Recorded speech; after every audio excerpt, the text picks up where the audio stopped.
Hello, everybody. Welcome to Today in Space. This week, we have a very special guest, Zac Hall, on this installment of People of Science. I'm going to have him do a little bit of an intro here, but it's really excited for me to have him on because we met at my first rocket launch, the CRS-19 NASA Social, the SpaceX launch to resupply the ISS. Zac, welcome to the show. Thanks, Alex. Great to be here and great to catch up. Yeah, man. So let's start off. Tell the folks a little bit about yourself because I know you, but they may not.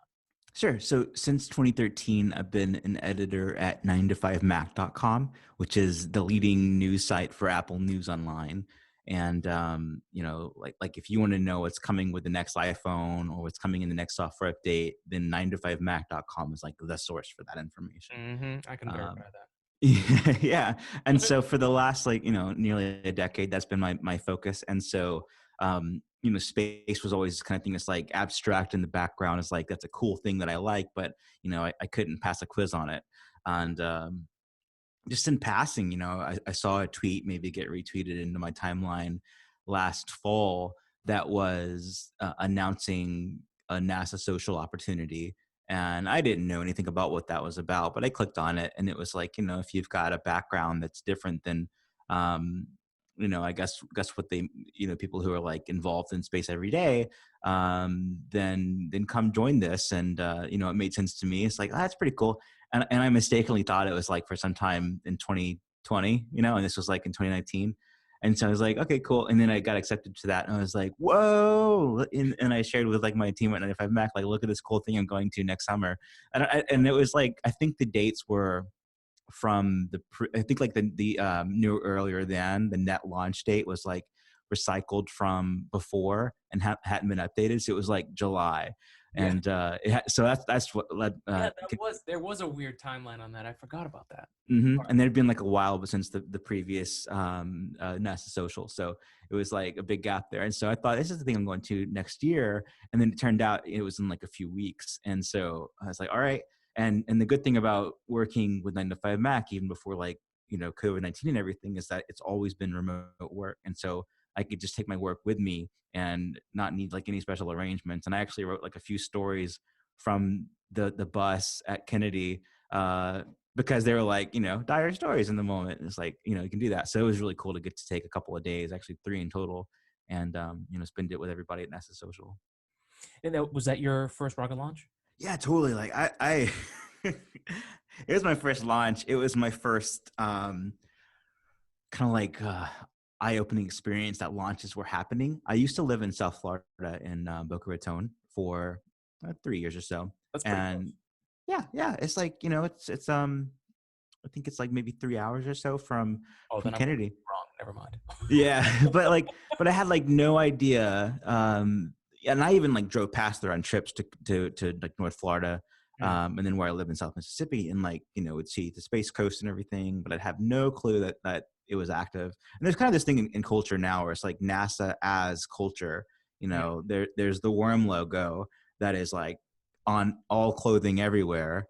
And then you don't see the meatball so much. And that's why like, recently when NASA announced that the worm logo would be present on demo 2, then like that story blew up. And it's like, because that's what people know. That's as much as I knew about NASA was this cool logo and that there used to be cool space stuff happening. Yep. And so witnessing a launch was impactful, and it was certainly my first launch. I've since seen 2 more. so now I'm hooked, but also, not just the launch, but the people. So seeing people like you, Alex, and like you were like my explainer about the context of everything. Because otherwise, like everybody knew it was a weird thing because I'm used to being the expert on the subject that I'm reporting on. Because we're focused on Apple, and like if I'm like at an Apple event, then there are also general reporters like from the New York Times, and their beat is technology or greater news, not just Apple. And so I know like everything you could know to a point of like fault. And so at NASA Social, it was like I was out of my leagues, and I felt like, oh my gosh, it was inspiring because it's like I'm surrounded by people who care a lot about this and they know a lot about it, and I'm out of my depths. And you know, like, But that was the magical thing about yeah. that event because to give you some context, I went to my first NASA social was back in 2015 for the New Horizons, right before New Horizons flew by Pluto. Um, Hmm. so we got to learn about the spacecraft and all that stuff. And more or less everyone there was pretty high level expert. And most of them Yeah. were either writers or they happened to be a student that had the time to go. Right. Um, so at that event, I definitely felt like, man, I know stuff, but these people really know their stuff. Uh-huh. Um, that event was so magical because so many people were there because they had a social media presence or Hmm. because they were, like you said, not the typical people you would expect. And I love what NASA Social is doing right now. Steph, who's leading it right Yeah. now, she's doing a great job. And it was more fun, honestly, to have people that didn't have all the in-depth like Yeah. history. And look, I'm not an expert by any means. I just kind of went to school for this and knew about it. It's all relative, right? But Yeah. it was so much fun for me to like help explain some of the context luckily you guys were willing to listen, so that was a lot of fun. But it was really really cool because you guys and you guys got it like as soon as all the pieces started together. We had some great tours and I thought it was just magical. I had a great time, not only because it was my first launch but because of that experience Yeah. of The people. sharing that with you guys. That was so much fun. Yeah, I mean, there was a moment the first day when we were eating lunch, and we sat next to each other, and talking a little bit about Apple, a little bit about space, and my big question was, so before like the context of the launch and the mission was like I'd never heard of Artemis, Mm. and I didn't know the history of the last decade and the space shuttle program retiring and this long process of space launch system and commercial crew program and everything. It's like, so you were putting that just in my head for the first time, and I went home, Alex, and like did my homework. Went down a It's like black hole. yes, you were like a table of contents, and I took everything you mentioned and memorized it, and had to go home and like learn. I like watched documentaries and started reading books and like listening to very old episodes of podcasts when this stuff was like news, and I was like, okay, and that was like a process of like a month, and I was like, okay, now I feel like I've got a foundation, and I'm still, that after the launch, like we were physically excited. Oh man. It was enormous. We couldn't stop talking, and like we were like shaking, and like we went and ate and everything, and it was just like, oh, this is crazy. I mean, I was in such a glow for like, and I think it's the best way I can describe it, honestly. Like it blew me away, and I didn't expect it to. That was the crazy thing. I was like, okay, it's gonna be loud. I know it's gonna be loud. Yeah.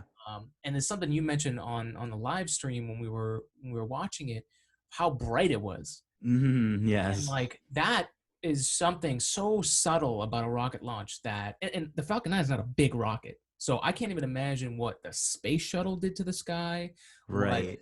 the Saturn V did to the sky. I mean, like even some of the new stuff like the Delta Heavy, like there's so much of this that gets lost in the historical footage that you just don't get. And Right. so yeah, I'm with you. It was amazing. Yeah. Yeah. So like after a month of that energy not really going away, it's like, okay, this isn't just like a phase I'm in, or like, you go to a concert or something, like you get really into that band, even if you weren't like a huge fan. And it's like, because you were there and you get to feel it in a different way.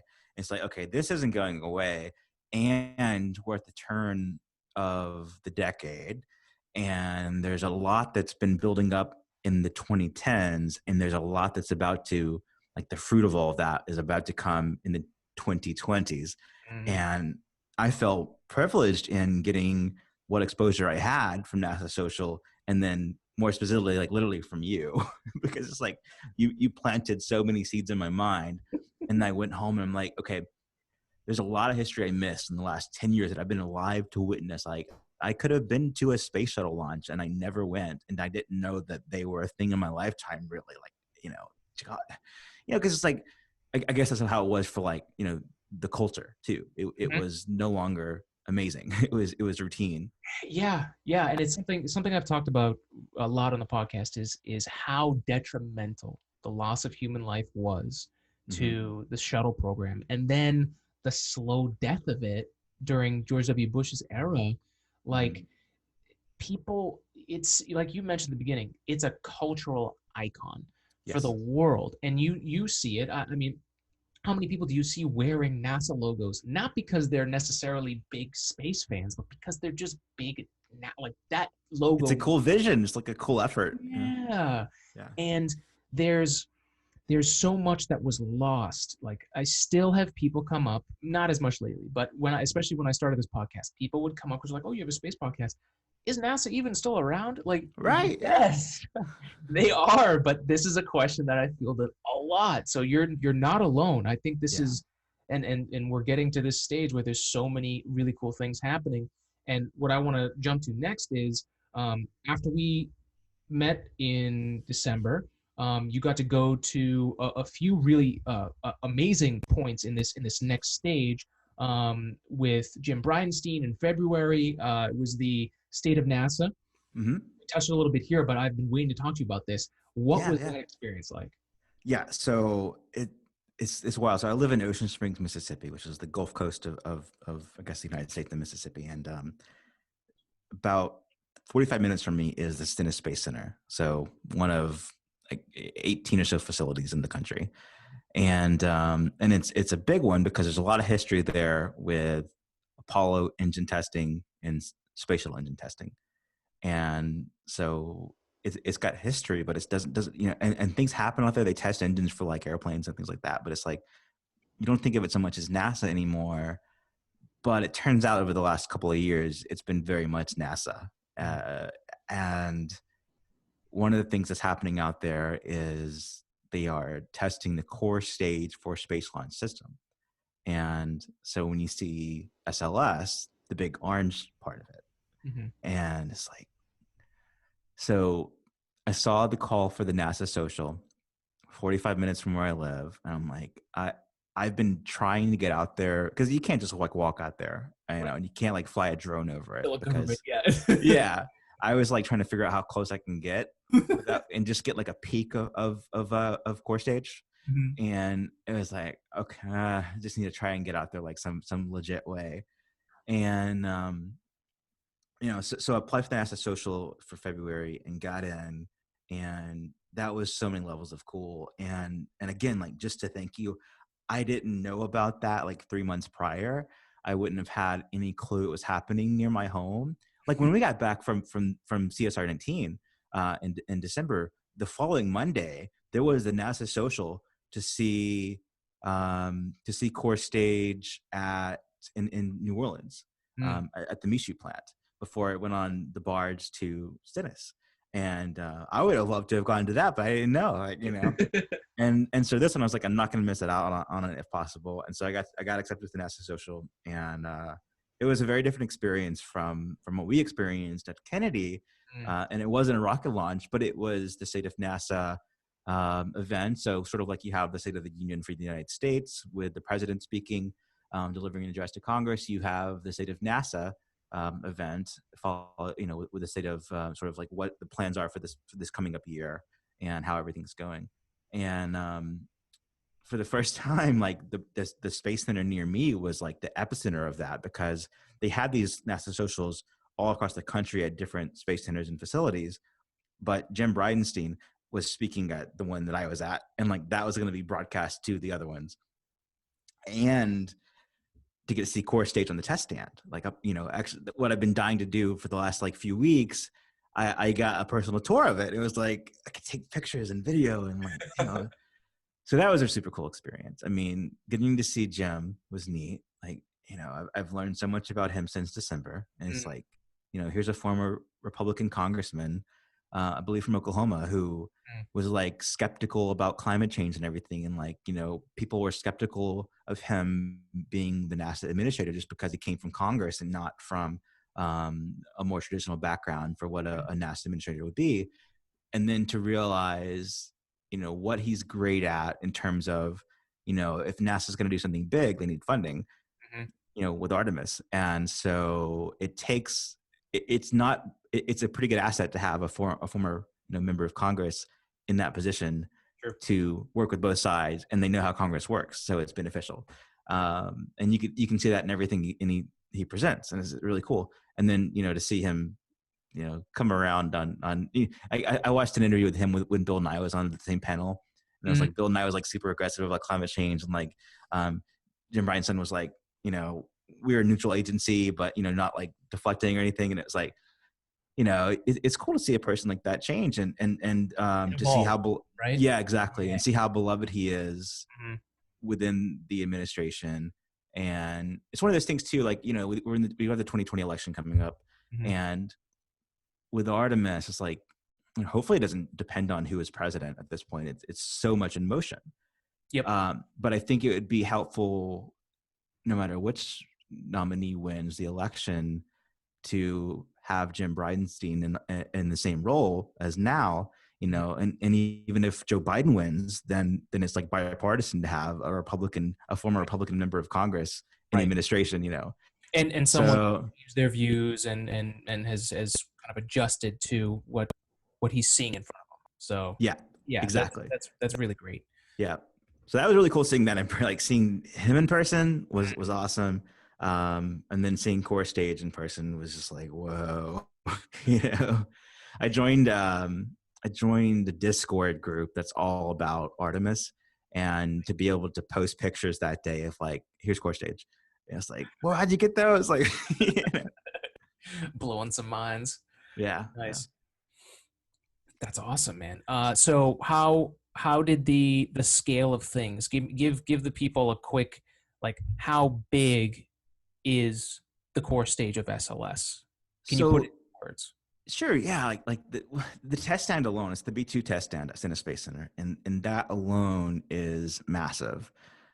So if it was an empty test stand, it's like, that's a really big thing. Like I took my video camera and zoomed way in, and you could see people walking on the stairs and just on the thing that you might not see with the naked eye. It's like, oh, what looks to be like pretty large in the distance is like massive up close. Like, these people are like little ants on the thing. And then to have two managers involved with the program talk about the process of reviving the testing that hasn't been used in years. Saying things like, we use Dawn soap to clean it off, like, shipyard material to refurbish it and everything. It's like, Wow. it's the real deal. And then, man, the big orange thing alone, like, whoa, seeing the core stage, like, zooming in on it and getting as close as I could with like 40x zoom on a modern camcorder, and then like going from the bottom to the top, and like how long that takes. It's like, you're like, waiting. Oh, now I'm there. It's huge. It's huge. And it's not even the whole thing. I mean, that's like the biggest part of it. But and the other thing is before COVID-19 shut down the facility, it's on stage 4, so you can't actually go out there now. But sometime in July or August was the plan for the green test run. So when you fire the engine for 8 minutes, and it's like the test without launching it. And that'll still have to happen before it goes to Kennedy. But that's going to be amazing. And that's something I do not want to miss for the world. Like, I'm sure I could hear it if I were nearby, but I want to see it too. Yeah, you're close enough, right? Yeah. Yeah, Oh exactly. God. Yeah, there's something about just letting a rocket go, just like taking the cap off and just saying, just let go fuel. Yeah, I mean, if you see it like actually launch, like, that's really cool, and it goes from the sky and far away, and you get to see it disappear. But like for 8 minutes in person, on the ground, bolted down, like, that's got to be something. And the cloud generated from that thing, man. Oh my God. Yes. Wow. Well, that's an awesome experience, man. That's super cool. So, let's see. CRS-19. Did you? Well, let's go back. You said you had 2 other launches you saw, right? So what were those 2 launches? Yep. So, I watched Boeing Starliner on YouTube. Like, I watched a lot of launches on YouTube after I realized that you can do that with all these things. Like, I rewatched CSR-19 on YouTube. It's like, I'm reliving, and I was there. But I woke up really early to watch the Starliner launch, and followed it like through the morning as the saga kind of began. I was like, this wasn't a perfect experience, and then I called, or I listened into the media roundtable, of all like 3 or 4 of them, to listen to the updates after that. And so that was cool to like kind of get to experience that in real time. Then I went to CRS-20, which was in March, and in March at Kennedy there were supposed to be 4 launches total. They ended up being, I think, 2, maybe 3. And CRS-20 was awesome because it was a night launch, and Oh, so we saw a day launch. This was a night launch. It's like, imagine how bright it is during the daytime, not turn off the lights. And it's crazy. giant sun And rising into the sky. and I went on a boat. It was with I think it's start I forget the name, but there's like a couple of different groups that do boat tours during launches. Oh, cool. And it was one of the two, and it was really cool to go out on the water at night and then see a launch that way with a group of people who were just as excited as you were.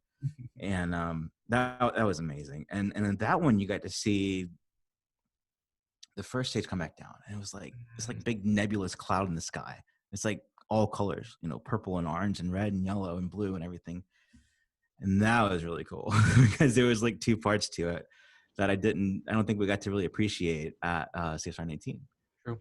And so especially with it being at night, it's like you had the launch and everybody was pleased. Like, we could have went home and been happy that night. And it was like right at midnight too. It was super late.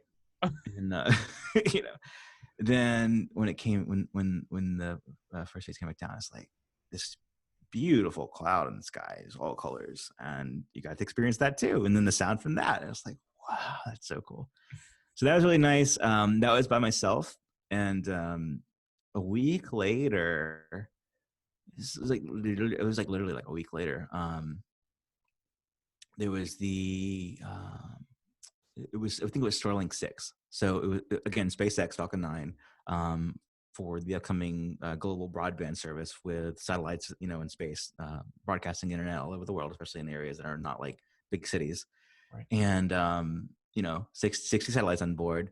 I took my older brother, who's never been to a launch, my daughter Emily, who is 7, who's Amazing. been getting into space stuff since I have been, and like she's right there with me. And then my son Rory, who is 2. And Rory didn't really know what was going on. He was just excited to be outside. My brother was like as into it as I was, because he knew it was like an amazing a thing that we do. And then my daughter Emily was just like so stoked about every part of it.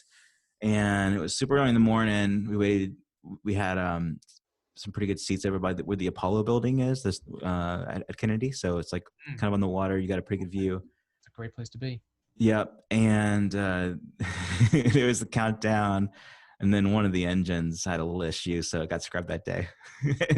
My daughter's disappointment was like priceless. Yeah. I mean, I was like, this happened to us too. It was because of weather the first time. Like, this is a part of the experience, and I guess we would have missed the next opportunity to see it if not for kind of the world going upside down, because all of a sudden her school was canceled because of COVID-19. Oh, wow. We were already in Florida, so I have family there. So like, we haven't seen them in a while, and usually it's a big long drive, but we were like almost to their house already. So like, why don't we just come and visit you guys for a few nights, and just get to see each other. So we did that, and we were going to come home on Wednesday anyway, and it happened to be that was the next attempt, and it worked out. And so we got to see that, and they loved it. It was awesome. So great. Oh man, no, and that that was something I was aware of about launches being scrubbed. Yes, it was something I had been aware of beforehand, and when it happened to us in the NASA social, it was really, I mean, for me it was a weird experience, but only because I got to see how other people could react to something like that. I luckily had the time off, so I had planned that ahead of time. Right. But yeah, it's devastating. It's devastating the first time it happens, but the more that you can be prepared up front, the better you're at. That's right. That's awesome that serendipity worked out and you guys got to see that. I mean, even for us, like I didn't know. I knew that missions got scrubbed for various reasons, but I didn't have it planned out that I could attend. And so my wife, who's a nurse, got to change her work schedule and then make it work out. But I got to stay the extra day, and then get to see the launch then. So that was awesome. And then it just happened for, for my family to attend to, with everything, and they got to see one too. So it's really cool. It's magical, man. It's amazing. I would have seen the next ULA launch because it was the first social for that group. So which I guess this is Air Force turning into Space Force sort of thing. And It's a little complicated and weird, yeah. yeah. And the transition's kind of stalled now because of the situation where you can't like just go out there. So they're going to wait for that. But they had their first ever social, and it was like a much weirder process to apply. Like you, instead of like filling out a form online, you downloaded a PDF and you emailed it in. And it was like, this is really like kind of archaic, but I got accepted to that. And then they had to cancel it, not the launch, but the social aspect of it because of COVID-19. But anyone who got accepted gets to go to the next one that they can go to. So everyone's guaranteed a spot in the future. That's pretty cool if they do that. Yes. Yeah. It doesn't happen. Yeah. And I was getting to like, and that was going to be my third launch in March of the month. And then, and my wife was like, I'm glad you're excited, but you got to plan these things out better, because it can't just be like, next week I'm going on a spur of a moment, because it's just what I was doing. And she was like, I think you get one launch a month. And I was like, okay. Because for me, it's like driving 8 hours and staying over the weekend and everything. And I was like gone for like 2 weekends in a row. It was going to be 3. And I was like, well, I'm taking the kids with me, so what's the big deal? But well, you can hotel and drive and everything. It's all good. It's all good. Yeah. So now I've got one launch a month. I've got to prioritize. And so, like come demo 2 in May or so, like that's going to be the one. Yeah. Demo 2, man. I mean, I applied for the Demo 2 NASA social. Obviously, I don't even know if they're even considering it a social anymore. Didn't hear anything good or bad from that. So yeah, either way, if it's good enough to drive down, I'm going to try to. Obviously, yes. The way things have been going, who knows? But that's the one for sure. That's the event. Even if you can't, so I'm not sure that there's a NASA social for it, but there's like, they opened up media invitations, and so you can apply as media. And so I did that as well. But even if you can't get anywhere, what I did, yeah. Even if you can't get anywhere official, we couldn't for the Starlink 6 mission either. The beach where we were going to was supposed to be open and ended up being closed that morning, and that's where you can get like super close. So we ended up watching it just from the side of the road, but we still saw it, and so I would totally drive down and accept the view I had for Starlink 6 for Demo 2. It's like, just because you know the importance of what's happening, and to take it in like physically, it's like emotional, Oh yeah, and especially given what's going on right now, it adds even more of a historical element to it. That you were the few people that actually went out of your way to see it. So maybe if I'm still going, let's say we'll coordinate. totally. So yeah, that's been really cool. There've been a few more things, like for example, like my first like dive into space before NASA social, which is probably what kind of got it on my radar, was the 50th anniversary of Apollo 11 and the moon landing. And it's like, that was a really big deal. The Infinity Science Center near me, which is like the museum version of the Zenit Space Center. They're not really connected, but it's for that purpose. Okay.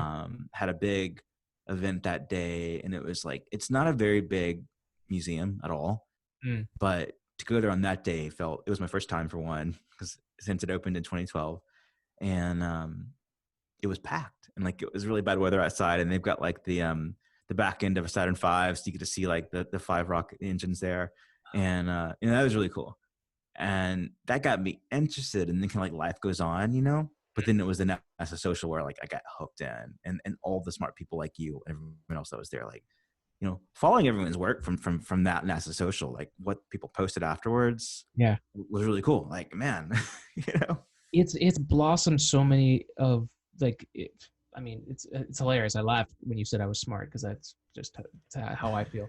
But it's hilarious to hear that. But I appreciate that very much. Very kind. Well, I mean, now I feel that way too, whereas like I could be you to somebody else, and hopefully we'll have that opportunity. Honestly, when I started this, that was what my goal was to help spread this, just Yeah. communicate science, to help spread that love of it, and to hear that, I'm so happy that you've caught the bug. I mean, that I've Yeah. my job. So I'm super happy to hear that you're spreading that. And Hmm. so going off of that, this is your website, right? Spaceexplorer.com. Yep. All me. Yep. Awesome. Tell the Um, folks about it. So when I got back home, like I mentioned, I was super, and I just wanted to learn as much as possible, and I was like soaking it all in. And my publisher for 9to5mac, so I'm the lead editor, and above that is our publisher. Mm, And so he has a family of sites like 9to5 Google, 9to5 Toys, Drone DJ, and Electric, which is the Tesla and green energy site.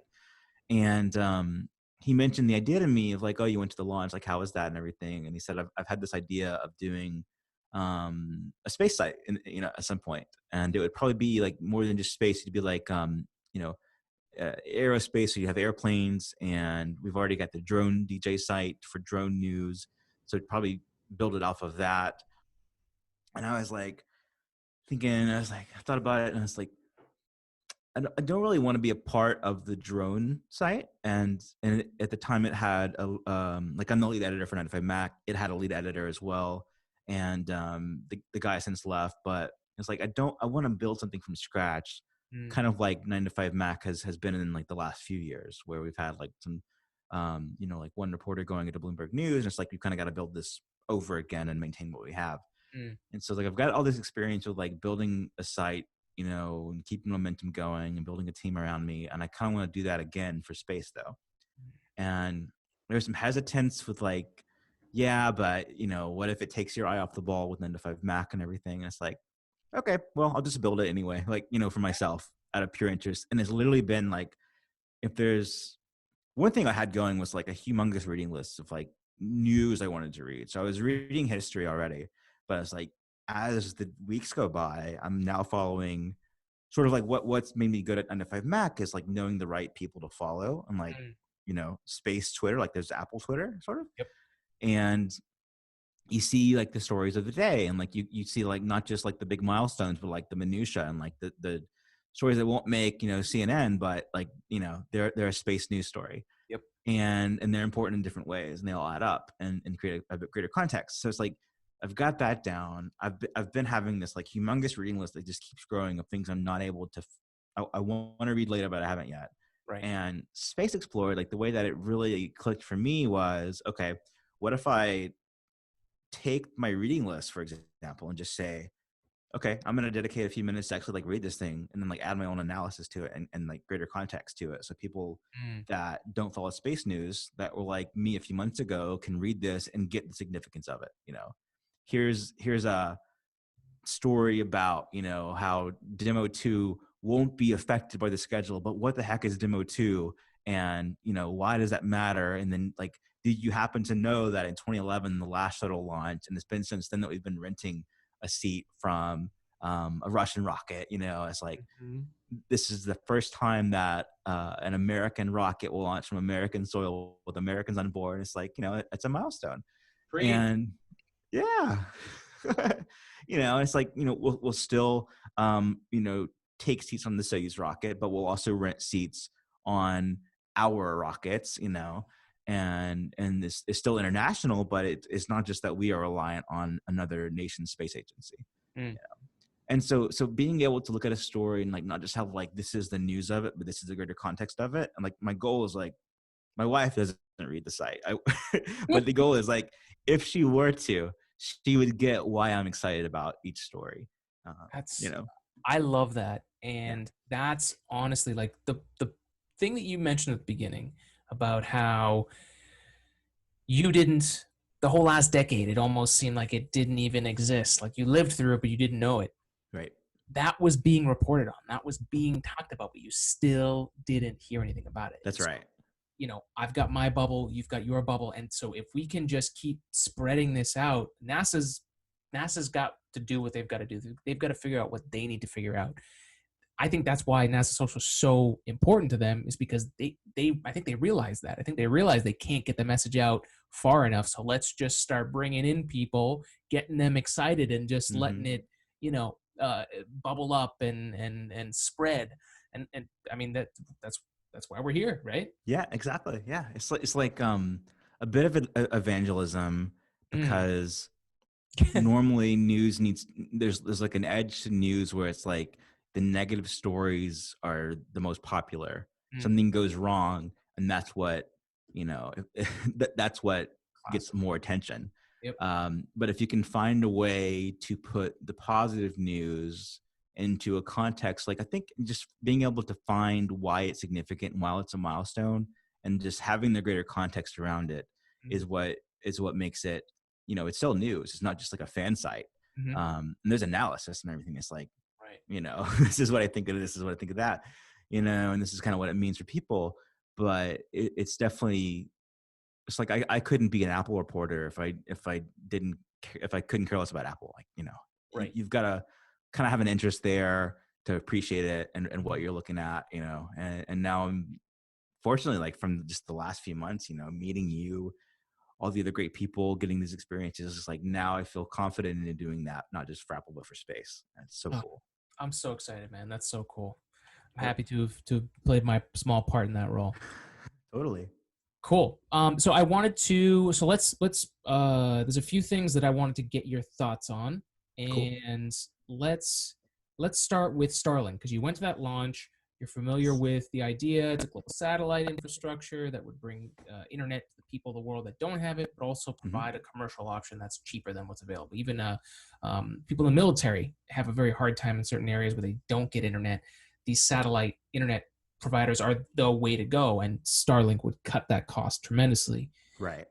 Have you been following up on some like the how pissed off astronomy is, the Yeah. astronomy Yeah. Yeah. field Yeah. is? Yeah. So what are your thoughts on this whole thing? It's that's a tough one. So, and just like finding a lot of people who tweet about space stuff. I've like follow who they're mentioning, who they follow. Mm. Um, like I don't care how many people follow. Just like I want it to be useful information. And so there's a couple of people in particular who are like really upset about wanting to look at stars and study the sky, and then this line of shiny objects getting in the way.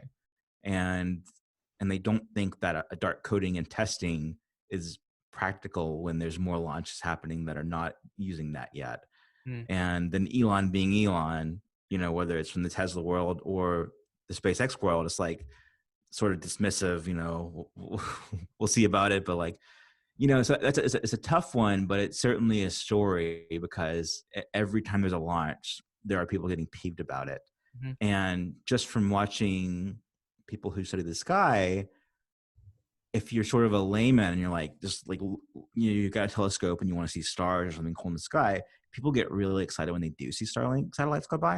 Cause it's like, Yeah. I was just looking for something. And then all of a sudden there was this like parade of stars going by, and it was so beautiful. Then it's people who, you know, uh, want to study the sky for different reasons. Want to sort of map what's out there, and then they can't compare their data to historic data for changes because all of a sudden there's this parade of shiny objects going by. You know, it's like, I hope there's a solution there. It's not the first time that satellites have been launched into space, but it's a as high profile as it can be, sort of thing. Yep. And it's a big capacity in terms of 60 at a time every few weeks, and there's going to be a whole constellation, thousands in total. Yep. Yep.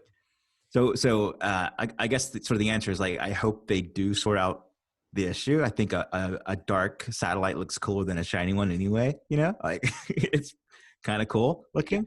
If the coat doesn't sort of wear off in space and be a problem, but um, it sort of, with any solution to a problem, there are consequences. And right now, for example, so with COVID-19, school being closed across the nation, I was listening to our governor speak today, and they just closed school for the rest of the school year. And part of the reason was most of the states having success with remote learning in some capacity, while we acknowledge that some parts of the state don't have internet access. The most people can. And I was thinking, the ones that don't have internet access is because they're very rural, and those are the kind of locations that would benefit from a successful satellite internet business. And what's different about Starlink and SpaceX specifically is that SpaceX, like, it's not just the satellite internet business, because that isn't successful historically. They always go bankrupt on their own, even this year. Yep. And there's sort of like no more competition left now. And so if a private company who has NASA's business and the military's business and you look at Starship and maybe they'll have like very wealthy private consumers business in the future. They've got a pretty diverse portfolio of like what they're making money from, and any one of those projects can sort of finance the satellite stuff, um, until it's like because you've got to build it first. It takes a long time to build the infrastructure, Mhm. and then you can start making money from it. And even then, like you've got to be really good to make money from it Mhm. and not kind of break even. And so um the reflectivity problem is like it is one, but there's certainly other problems. And just like seeing in my own state of Mississippi, where literally chunks of the state can't do remote learning when they need to right now Mhm. because there's not an affordable broadband solution or through satellite internet, Right. then I can totally see the benefits to it as well. And hopefully there's an answer in the middle there somewhere. Yeah, no, I'm in the same boat. I think the best analogy I've heard so far is that the people comparing this to when telephone lines are being put up. People Sure. were peeved that there Yeah. were telephone lines being put up, getting in the way of nature and the view. And while yes, that's true, they're not. They're definitely they haven't gotten that much better or that much prettier over the years. Um, they expanded and allowed people to communicate. And think about what the change of having access to a telephone line and communicating to people will do Hmm. when people who don't have access to the internet have a reliable option to have internet all the time. Right. That's going to be revolutionary. It's going to Hmm. change the whole game, and we'll probably learn to accept what's going on. And you mentioned something about the reflectivity of the satellite. I don't know how much of an issue it wearing off will be. I think Hmm. the reflectivity, like whatever coating they use, should last however long that satellite will be in space.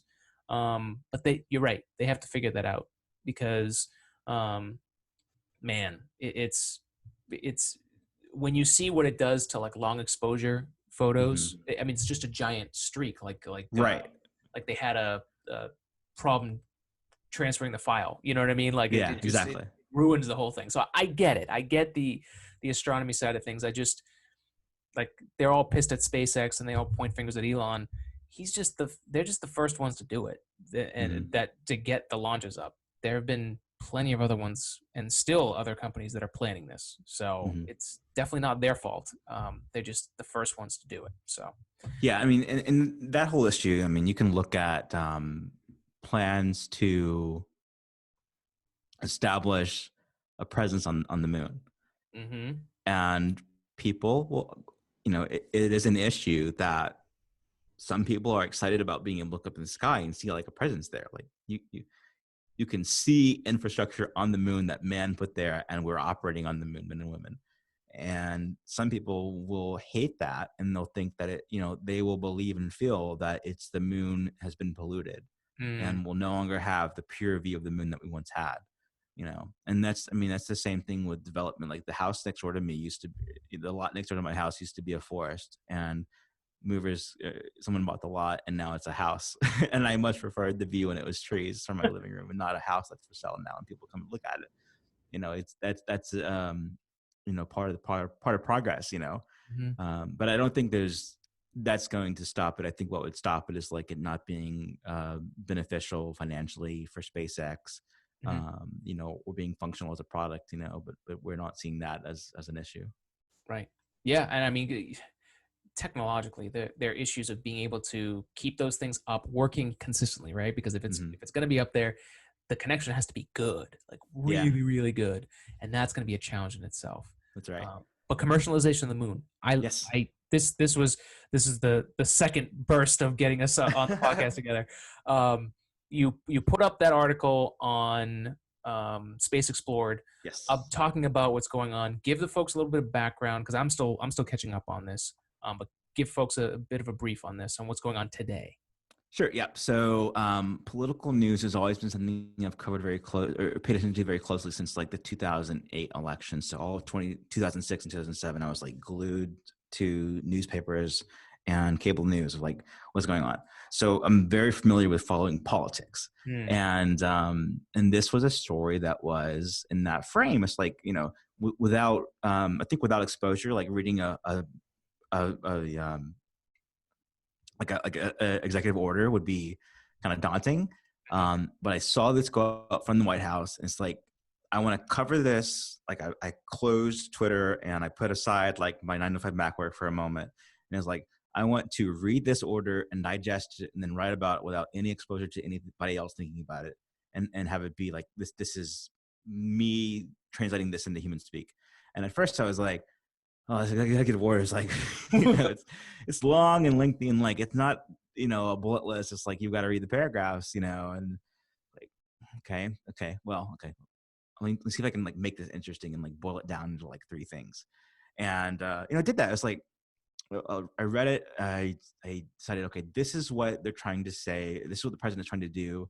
This is probably like something that comes from NASA, and they say, we want this to be a thing. Sign off on this, please, if you support this idea. And the president signs off on it, And what it is, it seems to be that the president hasn't signed an executive order to encourage commercial use of lunar resources, because for the Artemis program, there needs to be this not just national private company partnership with NASA, but also international, where you've got companies around the world, not just space agencies, but private companies around the world that are participating to make this thing competitive and cost effective and everything. But there's something called the Moon Treaty, which is something that the U.S., no president has ever recognized. Only a few countries are involved in it. And it's sort of this agreement between a few countries to look at the moon as, it's not like first come, first served, but it's like it's preserved. And everyone in the treaty needs to agree on what they do with it. And what the president signed is like a law that kind of reaffirms the U.S.'s position that any country around the world, any company around the world from any country, work with us. We don't see the Moon Treaty as a thing. Not many countries do, and there'll be no consequences. And this is vital to further the space exploration, whether it's going to the moon, going to Mars, or going beyond. It's like, without the help of the world, we can't do this as a country. So it's kind of a thing. It's like, usually a Trump topic can be pretty controversial, an executive order, especially because it doesn't go through Congress. It goes to the president and it can be turned over easily. But this was not very controversial. And like, people would, I tweeted out the story after I wrote it, and people were like, there were a few replies that were like, doesn't he have something better to focus on, talking about COVID-19? And I would reply to these people who I thought were, it was fine to say that. And I'd say, this probably came from NASA, from the administration, and the president needs to sign off on it and say, okay. And we're like, okay, that makes more sense, Yeah.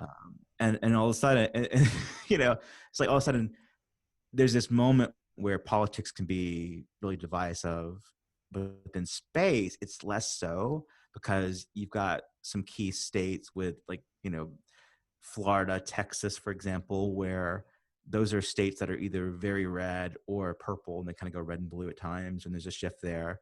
But because there's businesses in the communities, the representatives need to push space as the agenda, because it's part of their local economy. Right. And so they might not agree on certain things like, do you need, a gateway for the moon? Do you need to go to the moon at all? Should you focus on an asteroid or something to get to Mars? It's like, but at least it all involves going through NASA, and because those companies are involved. And so this is sort of like that, but for the world. It's like, don't worry about the Moon Treaty. We don't acknowledge that. We're doing this with or without you. Be a part of it, because it helps us out too. Well, it's dicey, because I mean, whenever you hear it in the voice of the president, it's never controversial, ever. Most uncontroversial president of all time. But it's really interesting, the position that our current president has put himself in, and it's because of the momentum that was from our last president, President Obama, and the last NASA administrator, Charlie Bolden. Without their work to get commercial crew in order and to keep SLS going and to start SLS really, we wouldn't have the position that we're in right now. We like all of that stuff is momentum pulled from before, and the magical thing that's happened that is really good that's happened in this administration is twofold. It's that funding has continued. So that's amazing. And it's gotten more funding than it's gotten before. So the momentum of how much money is being put in to get the things we've been working on moving in the right direction has been amazing. Yeah. It's not like Apollo. It's not like the Apollo program where it like just skyrockets, but it's not like leveling off at all either. It's like, we need more money to do this. You know, if we can get 90% of that or 80% of that, it's better than nothing. And our generation's issue has been the flip-flopping of the program. Yes. You know, it was Constellation program, and then that got canceled after 8 years because it was too expensive. And then it was the asteroid recovery program with President Obama, and that got canceled because we had to focus on SLS because it was taking too long and it was taking too much money to develop. Yeah, and there's something about a 2024 goal that's more motivational than like a sometime in the 2030s when you're in the 2000s. It's like 30 years off or later this decade. And like the 2024 goal, you know, is certainly a political goal. Foundation. It's what, you know, it's like, it's the end of, it would be the end of Trump's second term if reelected. And so he wants that to happen within his presidency. So he can take credit for it and everything. And that's where it's reasonable. But I don't think anyone, from what I understand, I don't think anyone believes it's possible at this point, even prior to COVID-19, especially with COVID-19. Curveball nobody expected. Right. It's like like 2028 was sort of like what you expected, and then there was this like faster initiative, but you know, maybe 2025 or 6, you know, like, you know, there's a lot to lead up to that. But it's certainly the political date. But even so, like, there's nothing wrong with using sort of like human emotion to rally around the cause. It's like that. That's what got us to the moon. Yeah, if no one cared, then if it was like, you know, by the year 3000, we're going to, you know, go to another universe. It's like, it doesn't affect me or my grandkids, like, you know, but with the deadline and I mean, to me, it's like this decade is what I focus on, you know, in the next 10 years, a lot of cool things will happen. There'll be space tourism. There will be a presence on the moon. There will be, you know, like, I get really rallied up about the first woman and next man on the moon. Like, I wouldn't mind if it was like, then it was an all-female crew. Like, come on, you know, because as a father to a daughter, like, it's a very big deal for me. And as someone who like hates looking back on history and saying like, man did this, man did that, and it's not because women weren't capable, because they weren't allowed to. It's like, I get rallied around about that, and you know, so no matter who's the president, you know, I want to this happen for the country, and it's like. And then with like commercial crew, you know, there's sort of the SpaceX versus Boeing thing going on there, but it's not really a competition in so much as just like either of their successes is NASA's success, which is the U.S.'s success, you know. Right. So you don't want to see Starliner fail. You want to see it go well. Yep. Even if SpaceX demonstrates, you know, human spaceflight first, you want to see both partners do it well because they're working for the U.S. in that capacity. Right. Yeah, it's what you'd call a healthy competition, right? Yeah, yeah. Like in the end, we all win, but you still got to have a little bit of a drive to get going. Yeah. And it's interesting. I was just thinking of this as we were talking.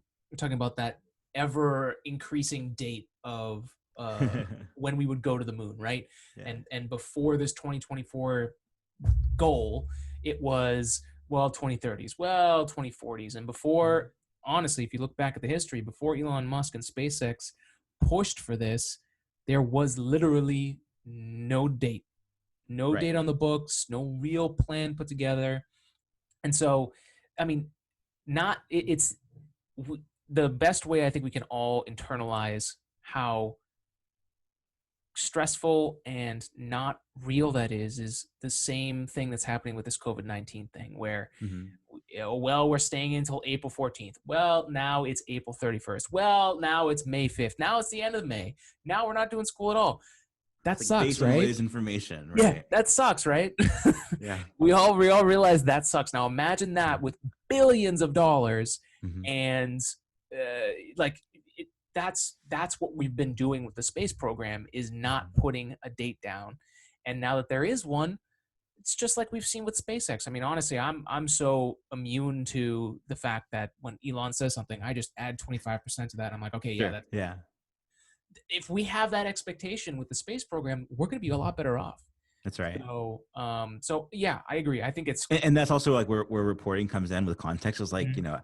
as the space program, you need to have these dates that are aspirational. And, it's not, there's like a non-zero chance it happens. There's some chance that you could do it if there's enough funding and support. But then in the reporting of it, it's healthy to say, take this with a grain of salt, measure your expectations, the right way and everything. But Zach, that takes some internal measure of some kind of morality and some kind of And without being snarky about it too, it's yeah. like, you can't say like, boo, Starliner will never work, Boeing's a fail here, or like, boo, SLS, SpaceX is doing all this cool stuff, why don't you just go to the moon on Starship? And it's like, no, there's Mm. you don't need to pick sides or like make any sort of like tribalism or rivalry in that regard, because it's like the greater team there is space, and like we're all on it, as humans. It's like, man, even internationally, it's not, that's why the space station is interesting between the US and Russia, especially. Mm. It's and there's different space agencies around the world, but NASA's is like the largest, by a long shot. But at the end of the day, like, space is space, and whatever it takes to get like and make advances is really cool. It's great. Yeah, and we're very lucky that historically it became an international thing, and we had Yes. this Yeah. International Space Station. If that wasn't there, this would be a very different parallel universe, and we would probably see a Coca-Cola sign on the moon at this point. Yeah. Yeah. But Yeah. thank goodness that's not the case. Yeah. Um, I one thing I got to do, I don't think I mentioned, but this mhm. was after the NASA social. Yeah, it definitely was. Um, I like my coworkers knew I was interested in space and everything too, and it was like that's what the point where I was just like, diving in and learning. And on Apple TV Plus, Apple's streaming TV service, or like sort of like their version of like Netflix, for example, they have a really great series called For All Mankind, which right now you can stream for free during sort of like the stay-at-home stuff, to Ooh, I promote didn't the know that. show. Ooh, thank Yeah, you. yeah, and you don't need to have an Apple device. Like it works on the web, Android, Roku, Fire TV, all that stuff. So you can watch that for free on the Apple TV app. But um, I learned through a coworker that there was an astronaut who answered a question on Reddit through like a core thread of like, how realistic is it? And the answer was like, not, they took liberties, because the whole premise of the show is like, what if the U.S. Didn't win the space race in terms of putting the first man on the moon, and it kept going, and it goes from there. And it's a really cool premise, and it's a really great show. But I found out that the astronaut who had answered the question, and my coworker was like, this might be a story. Oh, it's kind of boring. I was like, well, what if I found out that he actually worked on the show, um, and he worked for SpaceX before. Like this is all like post his astronaut career. Mm. Um, what if we try to get him on our podcast, on our 9to5mac Happy Hour podcast? And we did. And we got to interview him about like working on the show, but also not just working on the For All Mankind, but like being an astronaut, Mhm. and flying on the space shuttle and living on the International Space Station. And and his name is astronaut Garrett Reisman, and he's like really an awesome character. Like he's like a comic. Awesome. I've Like heard the that. name. Yeah. Yep. And but there was still like a bit of what I picked up on in our conversation. There was a bit of, I mean, For All Mankind is like, what if the Russians won the space race, and went from there.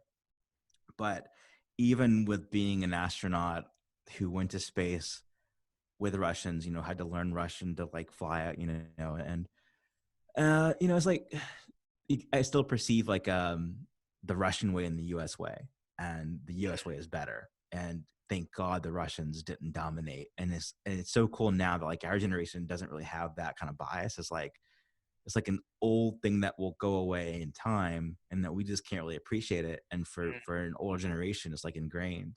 Um, it's like Yeah. and there's the Yuri's night. I'm not sure if you're Yes. familiar, but yes, yeah. So like international parties of like celebrating the first human in space, which is Yes. You're a good um, Gary. indeed. And so it's a global celebration of a Russian cosmonaut, the first in space. And I watched the live stream over the weekend, and there was one person who was a guest, and they kind of like made a reference to, it's like a slide at Russia and Yuri, and it's like, Well, thank goodness, the host is like a younger person. It's like, thank goodness I was born into a generation where we never have to worry about that. Like, it's all international all the time, and it's like, for our generation, there's certainly a difference there in that. Yeah.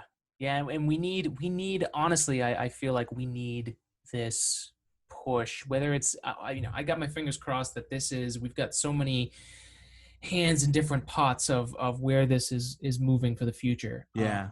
And we've also got China, who's Hmm. pushing from behind and has a very young and very excited workforce Hmm. in the space industry. So if we don't get it, they probably will. Yeah. So there's a lot to be excited about. But as we close out, Zac, Mhm. anything last you'd like to touch on? Pay attention to spaceexplore.com. I'm gonna keep building it out. Right now, it's definitely like a labor of love and a hobby. But I want to spend at least weekly, a few hours on it, and like, I'll be honest, like I go back and there's about 75 posts so far, Mm, been just killing. in the last few weeks, and like because it isn't my like main job, I can't do it constantly, but I'm still building up material, and like I want to by the end of the week get to that. And I'll be honest, like I've gone back to like LinkedIn posts that are related, and I'll read it, and I'll be like, this site's really cool. This is perfect for my interest. I don't remember writing this, but this is neat. I'm learning something from it, and so it literally is like my reading list with annotations, sort of, That's great. plus the stuff of like going to see the core stage Hmm. and documenting that experience. In the future, what I think, I mentioned this stuff where my publisher wants to sort of do it, and I think long term, what we're looking at doing is bringing it in house with a 9to5mac family of sites, Mm, so it gets imported. But it will be a greater site where there's also news about flight and planes and everything, and news about drones, and the space aspect will be one part of that. But in the meantime, I'm really happy with it so far, and I would love to do more with multimedia, with podcasts and video, because I've got experience there. But it's time and effort and everything. But I'm happy with sort of what the core product is so far with Space Explored. Oh, dude, I've been enjoying following along. So keep it up, man. Yep. I like the site, so I've been Thanks. enjoying following along. I've been using you as a resource recently, Cool. honestly, That's so cool. for the news. So Yeah. it's so cool that this is going back and forth. So, Yes. That's really neat. oh man, Zac, thank you so much for being on the show. It's will there will be another, I'm Yeah. sure. Totally. Totally. And I hope to see you for Demo 2 launch Yeah, in man. May. Yeah, Yeah. I'm gonna do everything in my power, whether I need to be in a full hazmat suit or whatever. Yeah. You have like a really cool like space inspired face covering and Ooh, everything. see, Like, now they're just making more reasons for me to go. exactly. Yeah. So where I live, it's like 8 hours away or so. So it's sort Okay. of like a work shift, Mm. drive there. And you don't want to fly in because then you can, you No, it know, would definitely be the drive-in, the and of scrubs course, happen, yeah. it's bad. Mm. Even without COVID-19. But living where I do live, I got to go out and see Core Stage, and hopefully when they do the green run, I'll get to see that happen. So I'm not one of the folks who live and can live near the launches and see every one of them, but it's close enough that I can make the journey out, with my wife's permission once a month, and see the good ones. So I hope to see you there. Hell yeah, man. I'm hoping to. Nice. Thanks for So this. yeah, man. Thank you. That's it, folks. Where else can people find you? So we've got spaceexplore.com. Where else can they find you online? You can read 9to5mac.com for my Apple coverage. I'm on Twitter and Instagram at Apollo Zac, APOLLOZAC.